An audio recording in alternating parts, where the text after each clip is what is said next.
శ్రీ గురుభ్యో నమః. యోగము భారతీయత. ఇది మాస్టర్ ఈకే గారి ప్రసంగ గ్రంథము. ఆ గ్రంథములోని అంశాలను చెప్పుకుంటూ ఉన్నాము. మాస్టరు చెబుతూ ఉన్నారు, నారద మహర్షి పూర్వజన్మ వృత్తాంతము ఆ సందర్భములో ఉన్నామండి. రెండవ మంత్రమును అభ్యాసము చేస్తూ ఉన్నారు నారదుల వారు. సాధన చేయుచుండగా తల్లిని చూస్తున్నావా, వాసుదేవుని చూస్తున్నావా అంటే తల్లి 100కి 50 పాళ్ళు, వాసుదేవుడు 50 పాళ్ళు కనిపించటం జరుగుతుంది. అంటే ఈ కథ ఆ ముందు ఎపిసోడ్స్ కూడా వినాలండి. వింటే అప్పుడు చక్కగా అర్థమవుతుంది మనకి. తల్లిని అంటే అందరిలో భగవంతుడిని చూడాలి. వాళ్ళ చేష్టల రూపంలో ఉన్నవాడు కూడా భగవంతుడే అని చెప్తూ ఉన్నారు. అందువల్ల నారద మహర్షి ఆ సాధన చేస్తూ ఆయన తల్లిలో కూడా పూర్తిగా భగవంతుడు కనిపించాలి. కానీ మొదట్లో ఏమైంది, 100కి 50 పాళ్ళు వాసుదేవుడు, 50 పాళ్ళు తల్లి కనిపించటం జరుగుతుంది. ఇంకా కొన్నాళ్ళు సాధన చెయ్యాలి. అప్పటికి వాసుదేవుడు 60 పాళ్ళు, తల్లి 40 పాళ్ళు. ఇంకా చేసేటప్పటికి వాసుదేవుడు 70 పాళ్ళు, తల్లి 30 పాళ్ళు. నారదుడిలా సాధన చెయ్యగా తల్లిని చూస్తుండగా క్రమంగా వాసుదేవుడు 90 పాళ్ళు, తల్లి 10 పాళ్ళు. ఆపై వాసుదేవుడు 91 పాళ్ళు, అటుపైన 92 పాళ్ళు, 93 పాళ్ళు, 94, 95, 96, 97, 98, 99 పాళ్ళును, అంటే 99 పాళ్ళు వాసుదేవుడు కనిపించాడు. ఒక్క రవ్వ తల్లి కనిపించటం జరిగింది. ఆ పైన 100కి 100 పాళ్ళు వాసుదేవుడే కనిపించాడు. క్షణమాత్రము చేత ఏమి జరిగింది అంటే, ఇప్పుడు తల్లిని చూస్తుంటే తల్లి కనిపించట్లేదు, భగవంతుడే కనిపిస్తున్నాడు, వాసుదేవుడే కనిపిస్తున్నాడు. ఆ వెంటనే ఏం జరిగిందండి, తల్లి ఇతనికి విస్తట్లో అన్నం పెట్టింది. ఆవు పాలు తీసుకొని వస్తానని చీకట్లోకి వెళ్ళింది. పాము కరిచింది, పడి చచ్చిపోయింది. అనగా భగవంతుడు నాటకీయ లక్షణములు కలవాడు. పాపం తల్లి గతించిందండి. నాటకములోనున్న పాత్రల రూపములో ఎంతవరకు ఉపదేశానికి అవసరమో అంతవరకు ఉండి ఆ పైన ఆ పాత్ర నిష్క్రమణము చేయుట జరిగినది. నారదునకు తల్లి అనే సజీవ మూర్తి యందు ఆరాధ్యమూర్తిగా 100కి 100 పాళ్ళు వాసుదేవుడు కనిపించిన దాకా సాధన కోసమని ఆవిడ అక్కడ ఉన్నది. ఆవిడ జీవుడు, ఆవిడ కర్మ అదంతా వేరే కథ. ఇతనికి సంబంధించినంత వరకు ఇంతే కదా. నర్తకుని భంగి పెక్కగు మూర్తులతో నెవ్వడాడున్ అనే మాటకు అర్థము అనుభూతమైన తరువాత ఆ క్షణము అయిపోయింది, ఆమె వెళ్ళిపోయింది. అప్పుడు గురువులు, ఒరే నాయన, రెండవ సాధన కూడా నీవు దాటావు. అంటే పూర్తిగా తల్లి స్థానంలో భగవంతుడిని చూడటము అది జరిగింది కదండి. అప్పుడు మళ్ళీ గురువులు ఏమంటున్నారు, రెండవ సాధన కూడా నీవు దాటావు. ఇది దాటిన వాళ్ళు చాలా తక్కువ మంది. విష్ణుపాసనము దాటిన వాళ్ళు చాలామంది ఉన్నారు, కానీ వాసుదేవోపాసనము దాటిన వాళ్ళు చాలా తక్కువ మంది. మూడవది నారాయణోపాసనము ఉన్నది. ఆ మంత్రము కూడా ఇస్తాము, పుచ్చుకుంటావా అని నారదుని అడిగారు.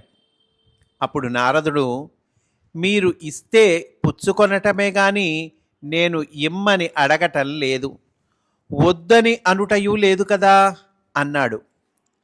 వారు అప్పుడు ఓంకారమును ఉచ్చరించుట, వినుట నేర్పారు. ఇక్కడ జాగ్రత్తగా వినాలండి. ఓంకారం ఏంటి, అది ఉచ్చరించటం ఏమిటి, పద్ధతి ఏంటి, ఇదంతా మాస్టర్ ఇస్తూ ఉన్నారు. హృదయంలో నుంచి ఓం అని ఉచ్చరిస్తుండగా ఆ ఉచ్చరిస్తున్నది ఎవరు? నేను ఉచ్చరిస్తున్నాను, వింటూ ఉన్నదెవరు? నేను వింటూ ఉన్నాను. ఓం అందామని అనిపిస్తే మనం అంటాము. అక్కడ నుండి మొదలుపెట్టి సాధన చెయ్యమన్నారు గురువులు. నారదునితో ఓం అని ఉచ్చరించండి, వినండి, ఉచ్చరించండి, వినండి, ఇది ఒక్కటే విద్య. వేదాలు మొత్తం మీద, ఉపనిషత్తులు మొత్తం మీద, పురాణాలు మొత్తం మీద, ఇన్నింటిలోనూ భారతము, భాగవతము, రామాయణము, ఇన్నింటిలోనూ అంతర్లీనమైన కథ ఏమిటి చూడండి. ఇన్నిట్లో అంతర్లీనమైన కథటండి. ఏంటండి అది? ఓమిత్యే తదక్షరముద్గీధముపాస్యేత. ఓం అనే అక్షరమును పెద్దగా కంఠముతో ఉచ్చరించి దానిని వినండి. మిగతా ద్వారములన్నీ తెరచుకుంటాయి. తరువాత ఏమి ద్వారము తెరచుకుంటుంది అంటే, ఆ స్టెప్ తర్వాత ఏమి ద్వారం తెరుచుకుంటుందండి?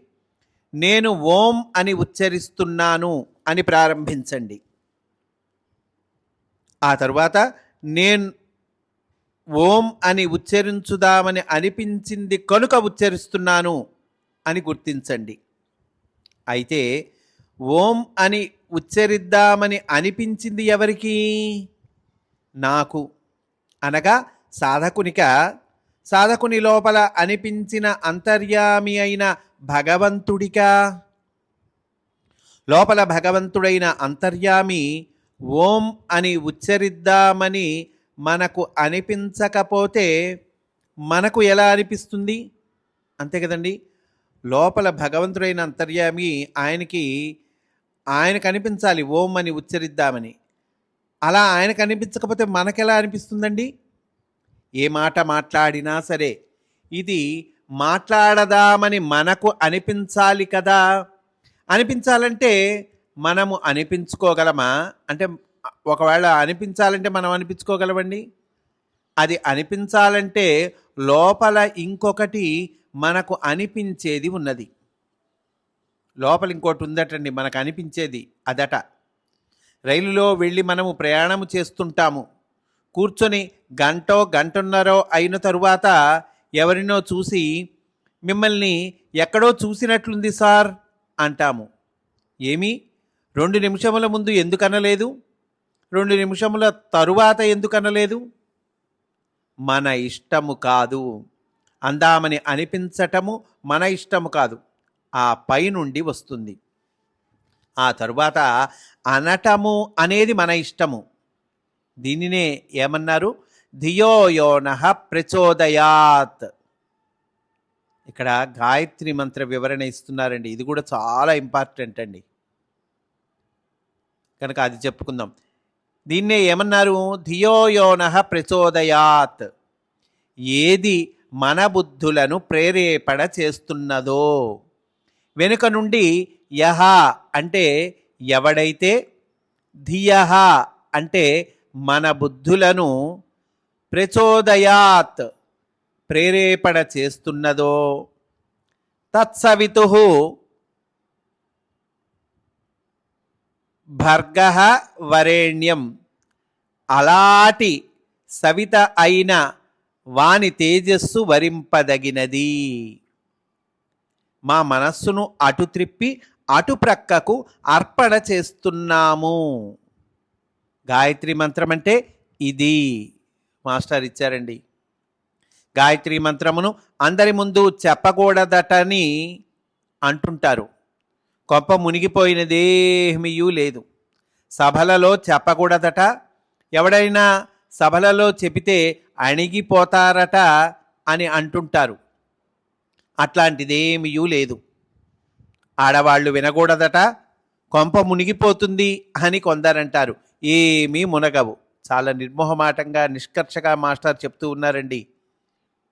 అధ్యాత్మ విద్యలో ఆత్మలున్నారు కానీ ఆడవాళ్ళు మగవాళ్ళు అని లేరు. ఆడవాళ్ళున్ను మగవాళ్ళున్ను ఇంకేదన్నా అవసరమునకైతే ఉంటారు కానీ ఈ అందరి లోపల ఉన్నది జీవుడిగా ఆత్మ ఒక్కటే ఉన్నది. కనుక ఈ మంత్రము ఆడవాళ్ళు చెయ్యవచ్చా, మగవాళ్ళు చెయ్యవచ్చా అని సందేహింపరాదు. లోపల జీవులలో ఆడవాళ్ళు మగవాళ్ళు లేరు. కావున ఫలానా వాళ్ళు చెయ్యకూడదని ఎక్కడ ఏ శాస్త్రములోనూ చెప్పబడలేదు. కాకపోతే ఈ కలియుగములో ఈ మంత్రము చేసేవాళ్ల సంఖ్యను తగ్గించటం కోసమని కలిపురుషుడు ఈ నాటకమాడాడు. కలిపురుషుని పాపమూర్తులు కొంతమంది ఇది చెయ్యకూడదు, అది చెయ్యకూడదు అని చెప్పారు. చేయకూడదు అనేవి కాదు మనకు కావలసింది. బాగుపడాలంటే చెప్పాల్సిందేమిటి? ఏది చెయ్యాలో చెప్పాలి. అంటే ఫలానా చేయకూడదు అది కాదయ్యా కావాల్సింది, ఏది చెయ్యాలో అది చెప్పాలి అంటున్నారండి. అందువలననే బైబిలులో పాత నిబంధనలో మొట్టమొదటి దేవుడి వద్దకు మోజెస్ వెళ్ళినప్పుడు దొంగతనము చెయ్యవద్దు, జారత్వము చెయ్యవద్దు అని ఇట్లాంటివి అనగా చెయ్యవద్దు అనేవి 10 ఆదేశాలు కనపడతాయి. అక్కడ నుండి మానవుడు పురోగమించి వచ్చిన తరువాత జీసస్ దాకా వచ్చేటప్పటికి ఏమని వచ్చింది? జీసస్ చేయవద్దు అనేవి ఏమీ చెప్పలేదు. నీ తోటివాణ్ణి నీవుగానే ప్రేమించు అని చెప్పాడు. కుర్రాడు బాగుపడాలంటే చెయ్యవద్దు అనేవి కాదు కావలసింది. ఒరేయ్, జేబులో డబ్బులున్నాయి, అవి ఎత్తుకుపోతే చంపేస్తాను అని చెప్పటం కాదు. ఇట్లా చెప్పటం వలన ఎత్తుకుపోవటము అనేది ఒకటి ఉందని కుర్రవాడికి తెలుస్తుంది. కామక్రోధములతో మగ్గిపోకండి అని చెప్పకూడదు. వేటితో మగ్గాలో చెప్పాలి. తప్పులు చేయకండి అని ఏ తప్పులు చేయకూడదో పిల్లవాడి దగ్గర అవన్నీ పట్టీలు చదవకూడదు. ఏ ఒప్పులు చెయ్యాలో పిల్లవానికి కార్యక్రమాలు ఇవ్వాలి. అతనిని మనతో సమానంగా ఆదరించి ఏం చెయ్యాలో అతనికి మనం కార్యక్రమం ఇస్తే అతడు బాగుపడతాడు. అంతేకాని అది చేస్తే చంపేస్తాను, ఇది చేస్తే డొక్క చింపేస్తాను, చీరేస్తాను అని చెప్పరాదు. ఇట్లాంటి మాటలు విని విని అతడు చంపేయటం, డొక్క చింపేయటం, చీరెయ్యటం ఉన్నాయని తెలిసి అవన్నీ మన ఎడల చేసేస్తాడు అతడు. ఎందుకంటే అతనికి నేర్పిన ఆది గురువులము మనమే కదా. కనుక మన దృక్పథములో అనుకూలముగా అంటే పాజిటివ్గా ఉండాలి. వ్యతిరేక దృక్పథము లాభం లేదు. ఓం అని ఉచ్చరిస్తూ నేను ఓం అని ఉచ్చరిస్తున్నాను అని మొదట అనుకుంటాము. నేను ఓం అని ఉచ్చరించాలని అనిపిస్తున్నది అని తరువాత అనుకుంటాము. కనుక ఉచ్చరిస్తున్నాము. ఓం అని ఉచ్చరిద్దామనే సంకల్పము కలిగినది కనుక ఉచ్చరిస్తున్నాను అని తర్వాత అనుకుంటాము. ఓం అని ఉచ్చరిద్దామని సంకల్పము కలిగించినవాడు ఉచ్చరింపచేస్తున్నాడు. కనుక ఓం అని కంఠంలో ఉచ్చరించేది కేకా అన్నారు. కంఠంలో ఉచ్చరిస్తాం కదండి, ఉచ్చరించేది ఏంటి? కేక. ఏమి కేక అది? భగవంతుని వాచకము అన్నారు. తస్య వాచకః ప్రణవః అని పతంజలి గారు అన్నారు. అనగా అర్థమేమి?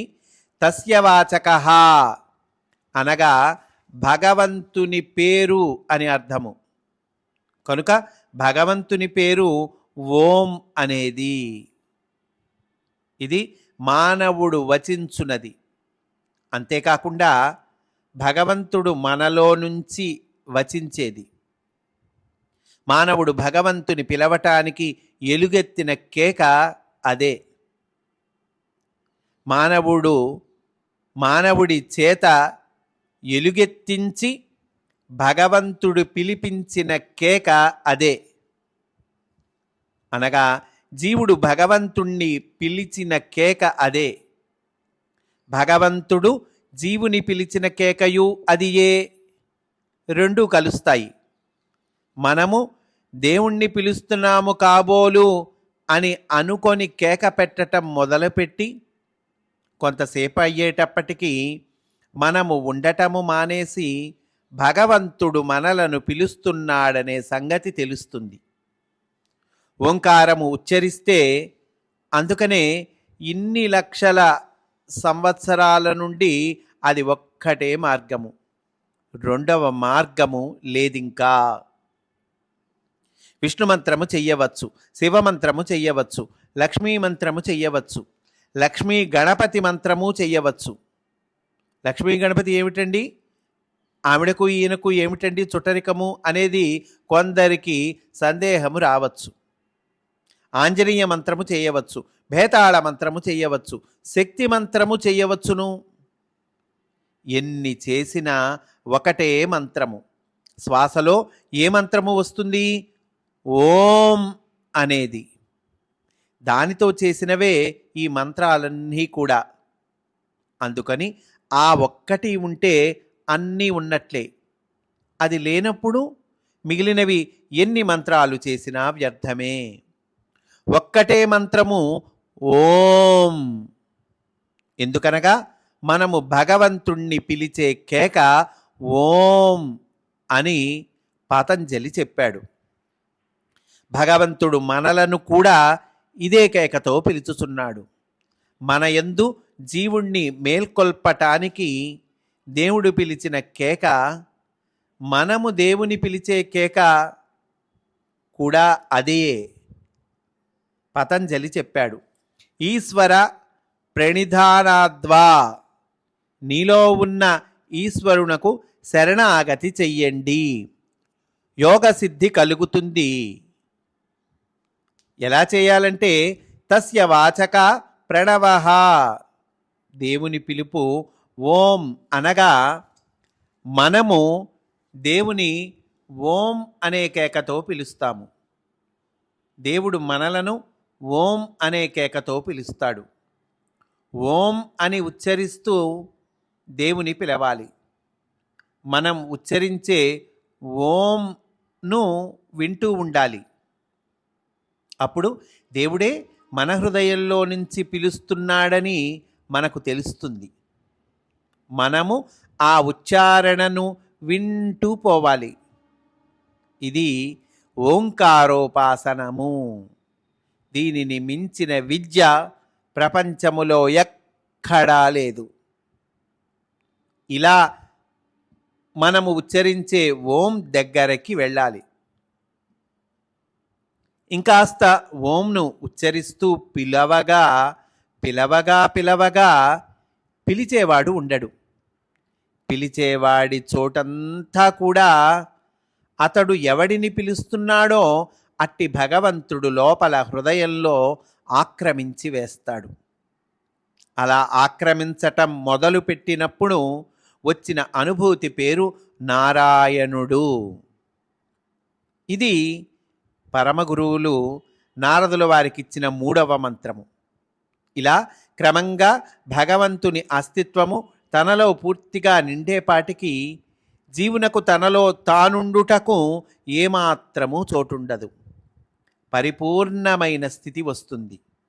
దీనినే భారతీయులు మరచిపోగా అరవిందుల వారు మరలా జ్ఞాపకము చెయ్యటము కోసమని ఇలా చెప్పారు. మానవుడు దేవుడు కలసికోవటమే లక్ష్యము కావాలి. దైవత్వములోనికి మానవుని యొక్క ఆరోహణమునకున్ను, జీవునిలోనికి దైవము యొక్క అవరోహణమునకున్ను, ఈ రెండు కలసిన చోటు నాయన ఓంకారం అంటే. ఈ రెండు కలిసిన చోటటండి ఓంకారం అంటే. ఓంకారమును ఉచ్చరిస్తూ వింటూ ఉండటము, చేసుకుంటూ వెళ్తూ ఉండు. ఉచ్చారణ చేస్తున్న నీవు ఎవరిని గురించి అయితే ఉచ్చరిస్తున్నావో అతడు పరిపూర్ణముగా నీలోకి దిగటం మొదలు పెడతాడు. నీకు చోటు ఉండదు, అతడు లోపల ఉంటాడు. అప్పుడున్న అనుభూతిని నారాయణుడు అంటారు. నీవు చేసే ఈ ఉపాసనను నారాయణోపాసన అంటారు అని ఆ పరమ గురువులు నారదుల వారికి చెప్తూ ఉన్నారండి. ఈరోజు ఇక్కడితో పూర్తి చేసుకుందాము. రేపు కూడా ఇదే అంశములోని విశేషాలను చెప్పుకుందాము అని సవినయంగా మనవి చేసుకుంటూ స్వస్తి. వాసుదేవా.